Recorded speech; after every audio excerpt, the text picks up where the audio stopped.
and we'll get into this in a second, but like, who got into trading thinking they would take a $100 account into $1,000? Yeah, like, yeah. Everybody, probably, right? Am I wrong? So, in that sense, you came into this business with the wrong expectation. Flipping accounts, 1,000% returns, which is gambling. In gambling, that works. In gambling, you can lose, hit big, and make it all back. In trading, it's really, really hard to lose, and then make it all back in one trade. It's not how it works. So who thinks they can make 1% per month? Be honest. Yeah. Doesn't seem too confident. Also, 1%. 1%. Okay. Think about what you would need to risk in order to make 1%. If you risk 0.5% on a trade and you hit 2R, you made 1%. Who thinks they can keep 1% per month? That's the better question, right? But let's try to drill it into your heads today of why you want to keep 1% per month. This is a simple breakdown that Tom did. You can tell I didn't do it because it's got this funny little symbol of the dollar sign. This shows that if you have a $10,000 account and you make 1%, I mean, you're making $100. Who's going to be satisfied with making $100 next month? Does that even pay for the tube to get here? No. Yeah. Yeah, it does. It's a short tube for you. It didn't cover my Uber ride here. How about that?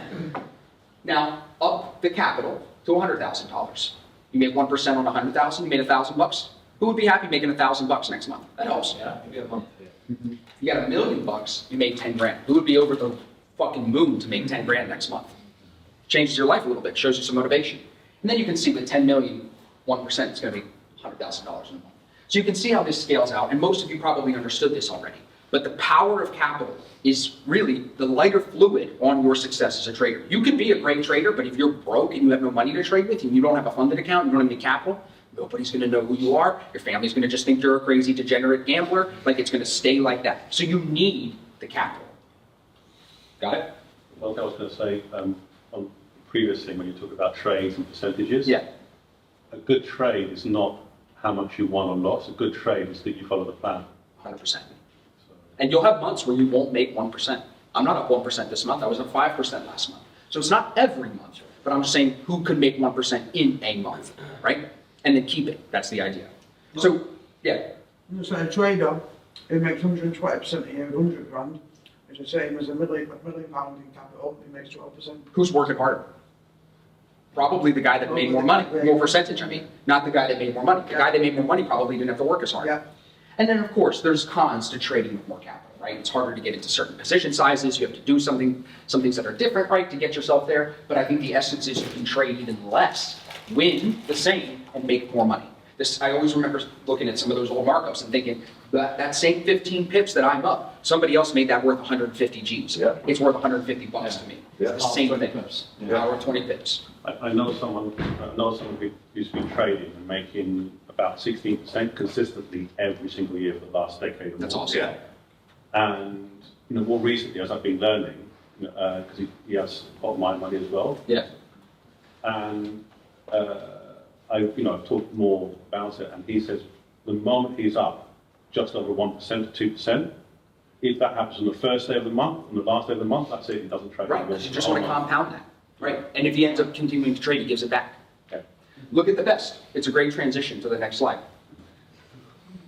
The top, Richard Dennis, compounded annual return over 19 years, 120%. Does anyone know who Richard Dennis is?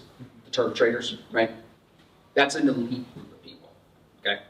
Does anybody know who Warren Buffett is? Mm-hmm. See Warren down here in the middle of the fucking pack? Mm-hmm. Warren Buffett is known as like one of the greatest investors of all time. 23% over 54 years. Now, he's managing a lot of money. He's doing swing trading and investing. It's not day trading. But we're trying to get you to understand, if you even put up 15%, you make the fucking list in a year. Yeah. 15% in a year. The reason you're not satisfied with it is because 15% of $1,000 isn't going to make you rich. So that's why this all goes together with the power of the capital. It's the power of the capital with realistic expectations. Stop trying to make 30% a month, Vic. Where would 30% a month put you, bro? You'd be above Warren Buffett. You'd be above you'd be above Peter Lynch. You'd be above Paul Tudor Jones. You'd be above George Soros, bro. Charlie Munger, who just passed away, is on there. 24% over 12 years. Who else would be famous? Benjamin Graham, 21% over 20 years. It's where is he at? There you go. Edward Thorpe, yeah, well, money around 40%. Yep. Who else? Must say, T. Rowe Price, who started one of the biggest banks, 16% over 38 years. I think the longest track record on here is Buffett. Well, 54. Yeah. So, and again, in the top 3 or top 4, 3 of them only did it for 10 years. So to produce at that level, 118, call it 100% a year, could only sustain for 10 years. It's unrealistic, right? Especially when you're managing big money. Does anyone know Ed Seykota?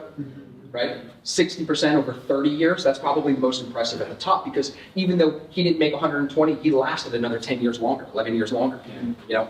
So it's not about, again, making money. The whole time these guys are trading well every year. You know what's happening? People are throwing money at them. Yeah. Just saying, take my money, please take my money. Because again, if I can tell you that over the last 10 years I made 10%, a lot of people are gonna throw money at you.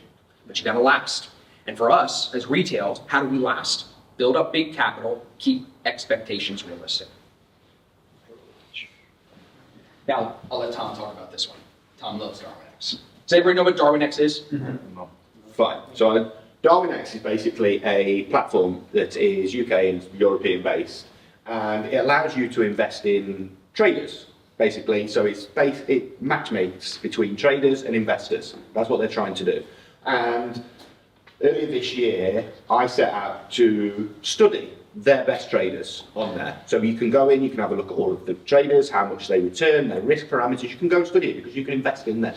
So it gives you all of the metrics. And I decided to just study it. I just wanted to learn, what are the people in the industry doing? How are they doing it? What can we learn from this exercise? So I went through the top 15 on there. So I defined the 15 as the ones that have had the most payouts from their investors because of how long they've been trading, etc. So between the 15 of them, they're managing over 60 million. So you can get capital from this, from the investors. Between them, there was 106 years of track record, so quite a large amount of sample size data. 1,200 months, I downloaded all of these 1,200 months, I put them in Excel, and I decided to have a look at it. What is going on? What's the average? So you can see the average winning year of these traders, 17%. 17%. That's, like we've just seen, it's still pretty good, but how many of you here wanted to come into trading making more than 17% a year? social media makes You want to make that in a month, don't you? Yes, you're so right, bro. And that's why one of the best things I tell every Black Shirt Club member, I said it to all of them, get off Instagram. Yeah. I'm only on Instagram because I have to be. Instagram sucks. Even Twitter kind of sucks because it creates an unrealistic expectation, which fits into this chapter perfectly. I would, to stem off what you're saying, Tom, this is even more important because the average winning year means Tom didn't look at their losing years. If you add their losing years in, 11%. Yeah. Which again, on that previous slide, they're at the bottom. They're not Warren Buffett. But you could still start your own fund, you could make your own money, you could do so many things at 11% a year over 10 years, you know what I mean?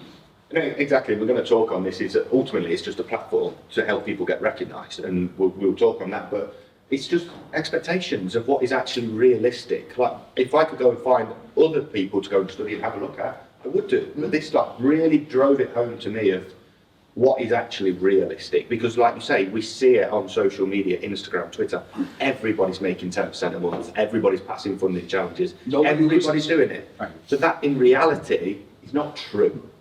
This is something that can be proven. It's got a track record for years and years and years. Everybody can make 10% in a month, but then they go and lose 20 the month after. So we wanted to go and see what are the people that are surviving doing, like we've just seen on that previous slide.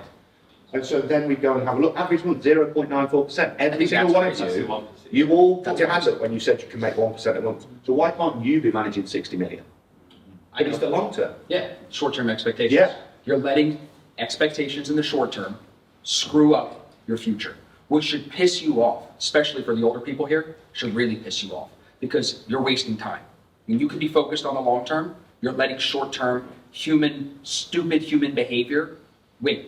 And you don't need to because it's all in your head. And then, so this was a big one. I had to study this one. Out of the 1,200 months, there was less than 10 months that were over 10% gain. Complete outliers. 10% months are outliers as well. Massive. Yeah. Huge. And one guy out of 15 had 4 of them. Mm-hmm. Massive. So the expectation of actually having a 1% month happens Very, very, very. Now, Doesn't happen. I've had one since I've been trading. And keep all this in mind when we get into sharing our stats from 2023. You'll see, we are amongst this. That's really interesting when you look at like FTMO, 10% month. Oh, Yeah, What's the business model? yeah. Bro, their business model, But so it's not one, it's not 10% a month. Money, yeah. take your fucking money and your pride. Yeah. Yeah, and your confidence. That's what they are preying Then on. again, if someone won 4 months, 10%, say, within a space of what, say, 10 years? Let's say, okay, so that means that there were many months they lost. We'll get into that. Yeah. Yeah, absolutely. Okay? Hedge for the balance. So just very just quickly back onto that last one. Here, 63% of a profitable month. Notice how over the bigger time span, it goes for 80% of a profitable year. So don't get bogged down on the day-to-day, the week-to-week. Your months and your years is where you want to be focusing.